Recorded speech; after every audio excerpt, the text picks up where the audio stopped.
Doctor ইউনূসে ভরসা নেই মোদির, হাসিনার পতনও মানেনি দিল্লি। কি ঘটবে এরপর?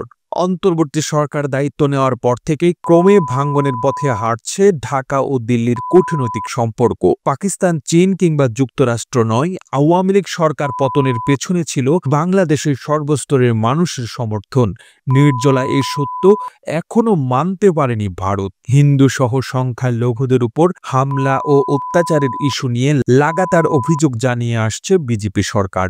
ভারতীয় গণমাধ্যম ও সোশ্যাল মিডিয়ায় বাংলাদেশ বিরোধী মিথ্যা গুজব ও প্রোপাগান্ডা ঝড় আরো উস্কে দিচ্ছে ঘৃণার আগুন। পরিস্থিতি এভাবে খারাপ হতে থাকলে একসময় কি চরম শত্রুতে পরিণত হবে দুই দেশ?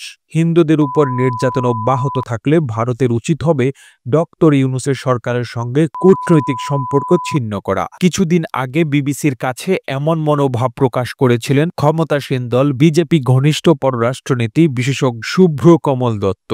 দিল্লির তরফ থেকে সরকারিভাবে সেরকম কিছু বলা না হলেও বর্তমান পরিস্থিতি অনেকটাই সেরকম। কার্যত বন্ধ হয়ে আছে সরকারের সর্বোচ্চ পর্যায়ের যোগাযোগ, ব্যবসা বাণিজ্য, সীমান্ত সমস্যা, নদীর পানি বন্টন সহ ঝুলে গেছে দ্বিপাক্ষীয় নানা বিষয়। কূটনৈতিক বিশ্লেষকদের অনেকে মনে করেন খেলার মতো কার্ড হাতে না থাকায় সংখ্যালঘু নির্যাতনের বিষয়টি নিয়ে আঘাতের কোনো সুযোগে ছাড়ছে না নয়াদিল্লি।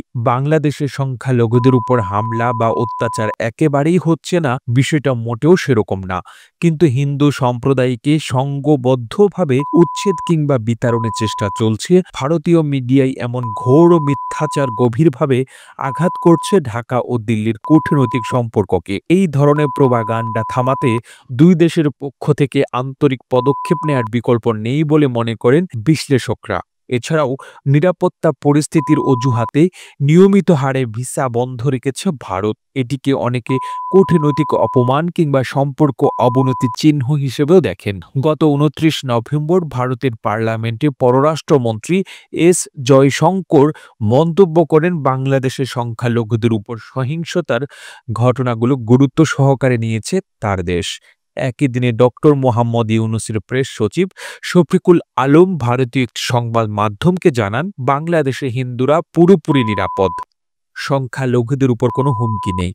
হিন্দু ও সংখ্যালঘুদের নিরাপত্তা নিশ্চিত করার জন্য বরাবরই সতর্ক ও আন্তরিক অবস্থানে আছে ঢাকা। তবে দিল্লির ভাষ্য থেকে আন্তর্জাতিক বিশ্লেষকদের অনেকে মনে করছেন, সংখ্যালঘুদের নিয়ে ভারতের চলমান উদ্বেগ সম্পূর্ণই রাজনৈতিক উদ্দেশ্য প্রণোদিত। চরম শীতলতার মাঝেই ডিসেম্বরের দ্বিতীয় সপ্তাহে ভারত বাংলাদেশের মধ্যে চলছে পররাষ্ট্র সচিব পর্যায়ের বৈঠক, ফরেন অফিস কনসালটেশনস FOC এর আয়োজন। অহেতুক উত্তেজনা এড়িয়ে দ্বিপাক্ষিক সম্পর্ক এগিয়ে নেওয়ার চেষ্টায় থাকবে এই বৈঠকের অন্যতম প্রধান লক্ষ্য। পাল্টাপাল্টি পতাকা পোড়ানো, উস্কানিমূলক বক্তব্য, চিকিৎসা সেবা নিয়ে জটিলতা, মিডিয়া প্রোপাগান্ডার মতো বিষয়গুলো থামিয়ে দায়িত্বশীল আচরণ না করলে কিছুতেই সহজ হবে না দিল্লি ও ঢাকার সম্পর্ক।